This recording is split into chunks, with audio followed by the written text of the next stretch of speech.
నెల్లూరు జిల్లా కోవూరు నియోజకవర్గంలోని Buchireddypalem MLS point ఇనుముగడుములో గోడౌన్లలో స్టాక్ వెరిఫికేషన్ స్టోరేజ్ ఫెసిలిటీ పరిశీలనలో నెల్లూరు ఎంపీ వేమిరెడ్డి ప్రభాకర్ రెడ్డి, మంత్రులు నాదెండ్ల మనోహర్, ఆనం రామనారాయణ రెడ్డి పాల్గొన్నారు. గిడంగులలో స్టాక్ చేయడం ఇలాంటి కార్యక్రమం నేను చూడడం ఇదే మొదటిసారి అని మంత్రి నాదెండ్ల అన్నారు. ప్రతి ఒక్కరికి రేషన్ కార్డులు ఇవ్వాలని నాదెండ్ల మనోహర్ నెల్లూరు ఎంపీ వేమిరెడ్డి ప్రభాకర్ రెడ్డి కోరారు. ఇక త్వరలో రేషన్ కార్డులు మార్చ్ క్రెడిట్ కార్డు లాంటివి ఇస్తామని, ఇక గ్యాస్ కనెక్షన్ ఉన్న ప్రతి మహిళకు సిలిండర్ తీసుకున్న 24 గంటల్లోనే సబ్సిడీ నగదును కేంద్ర ప్రభుత్వం ₹25, రాష్ట్ర ప్రభుత్వం ₹875 అందిస్తున్నామని మంత్రి నాదెండ్ల మనోహర్ తెలిపారు. ఈ ఎంఎల్ఎస్ పాయింట్ అనేది దీన్ని మండల్ లెవెల్ స్టాకింగ్ పాయింట్ అంటాం.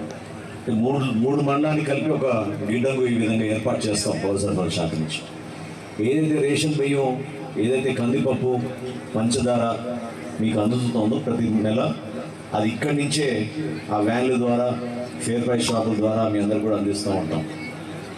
దీంతో పాటు చిన్న చిన్న పిల్లలకి మనకి ఐసిడిఎస్ అంగన్వాడీ కేంద్రాల్లో అందించాల్సిన రాగి కానివ్వండి, బెల్లం కానివ్వండి, నూనె కానివ్వండి, ఇవన్నీ కూడా ఈ గిడ్డంగి నుంచే మనం సరఫరా చేస్తూ ఉంటాం.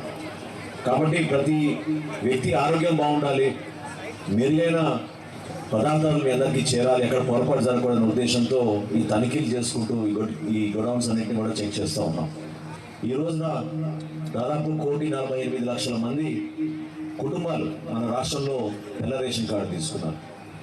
వారందరికీ కూడా ప్రతి నెల